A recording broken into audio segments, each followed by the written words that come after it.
Okay class, magandang umaga sa inyong lahat.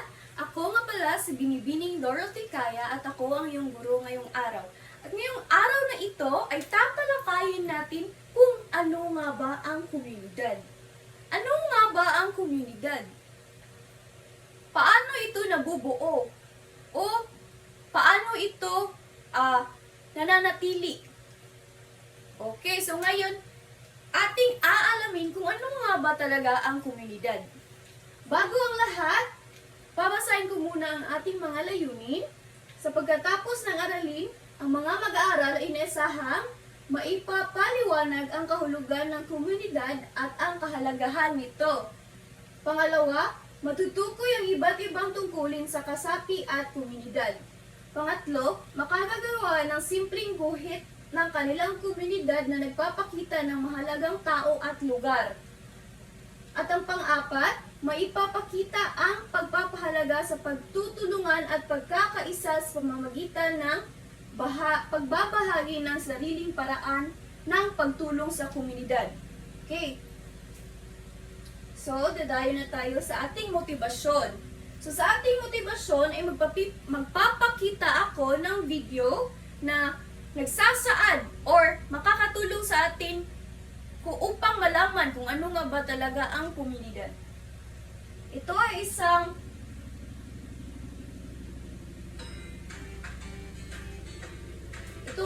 kanta tungkol sa komunidad.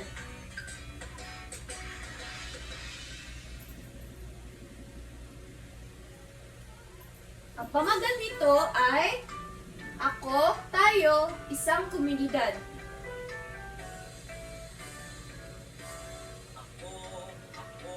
Ako'y isang komunidad.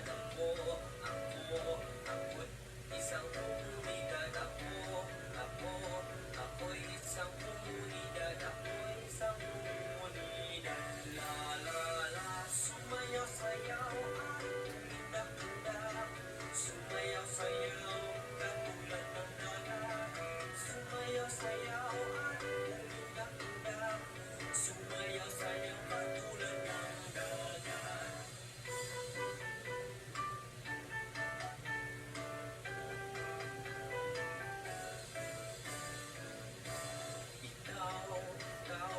Ikaw isang komunidad. Ikaw isang komunidad. Ikaw isang komunidad. Ikaw isang komunidad. La la la, sumayaw sayaw at tumindak-tindak. Sumayaw sayaw katulad ng dagat. Sumayaw sayaw at tumindak-tindak. Sumayaw sayaw katulad ng dagat.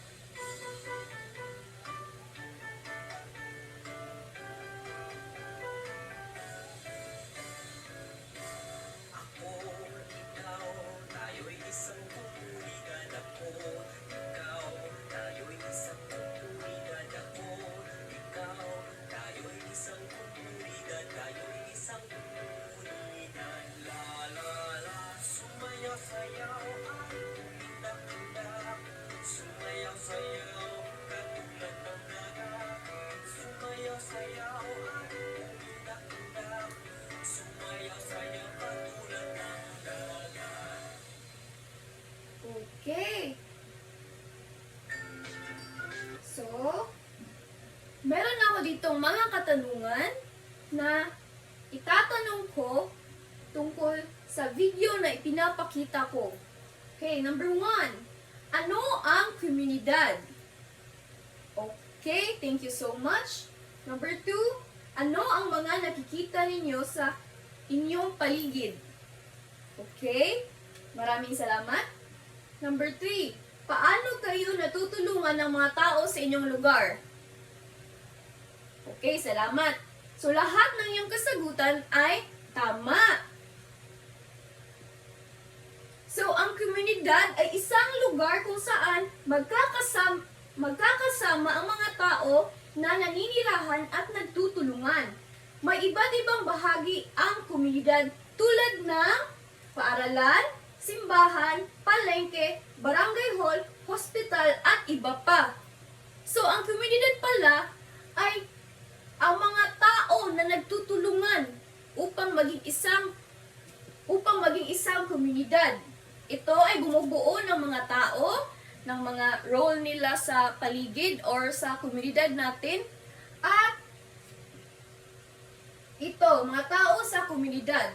Meron tayong guro na nagtuturo sa paaralan, pulis na nagbabantay ng kapayapaan, doktor nagpapagaling ng may sakit, manggagawa tumutulong sa pag-unlad ng komunidad, tendera nagtitinda ng pagkain o gamit at iba pang manggagawa sa komunidad.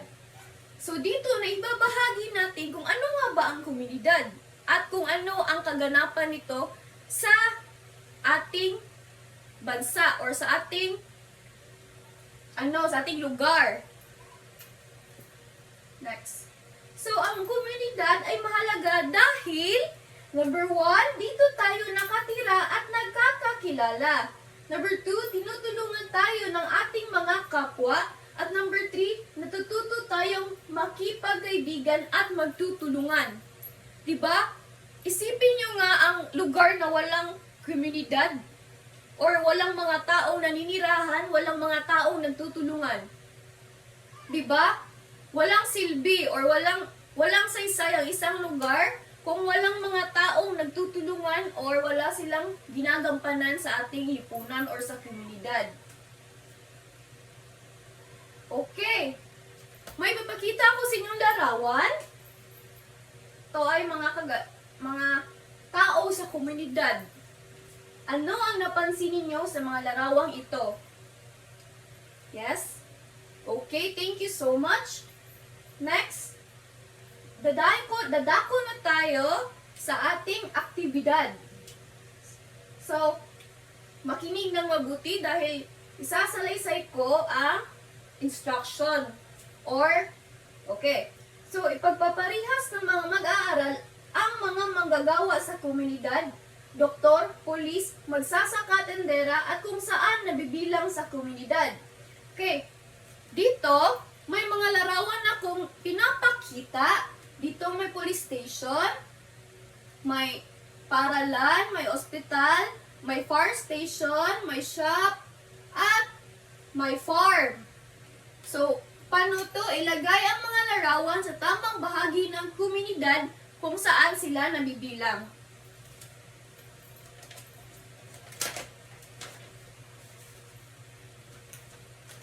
Okay, dito may mga larawan akong ibibigay sa inyo, gaya nito. Guro, saan nga ba sila nabibilang dito? Okay, di ba sa paaralan?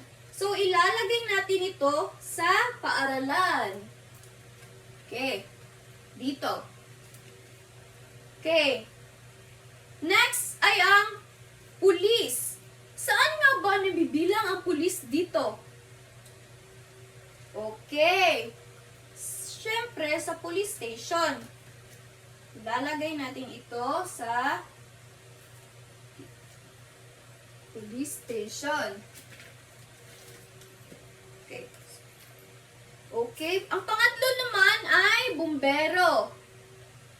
Ilalagay natin ito sa lugar na kung saan sila nabibilang. Saan nga ba nabibilang ang bumbero? Okay, thank you so much. Siyempre sa fire station. Next naman ay farmer or magsasaka. Nabibilang din ito sa komunidad. Ngunit saan nga ba sa komunidad sila nabibilang? Okay, thank you so much. Dito sa farm. Next naman ay ang doktor. Diba ang doktor ay manggagawa na nagpapagaling ng mga sakit o naglulunas ng mga sakit. Ngunit saan nga ba sila nabibilang? Saan nga ba dito? Okay, thank you. Siyempre sa hospital. At ang panghuli naman ay ang tendera. Nabibilang sila sa pagbibilhan or ang shop. So, dito, wait, papakita ko sa inyo. Yan. So, dito, makikita nyo na ang mga tao sa komunidad ay may ginagampan ng responsibilidad. Gaya ng pulis. Nabibilang ito sa police station magsasaka, nagsisilbing alalay or nagsisilbing manggagawa sa farm, at ang guro naman ay sa paaralan, ang doktor ay nabibilang sa ospital, ang bombero ay nabibilang sa fire station, at ang tendera ay nabibilang sa pagpapalitan or shop. So, lahat ng tao sa komunidad ay may ginagampanan ng responsibilidad. Okay, next. Komunidad. Ang komunidad ay binubuo ng mga taong nagtutulungan at nagmamalasakit sa isa't isa upang maging maayos, mapayapa at magsigla ang lugar na tinitirhan. Gaya ng sinasabi ko kanina, di ba, isipin niyo ang lugar na walang komunidad. Walang tao na naninirahan, walang mga kung ano na bumubuo sa komunidad. Di ba? Walang silbi ang lugar kung ito ay walang komunidad at walang mga taong ginagampanan ng kanilang mga responsibilidad. At ang panghuli ay i-group ko kayo sa dalawang pangkat at magguguhit kayo ng isang tao na bumubuo or isang bagay na bumubuo sa ating komunidad. At i-explain ninyo ito, okay? So, yun lamang po. Ako nga pala si Dorothy Kaya, ang iyong guro ngayon, at sana ay may natutunan kayo.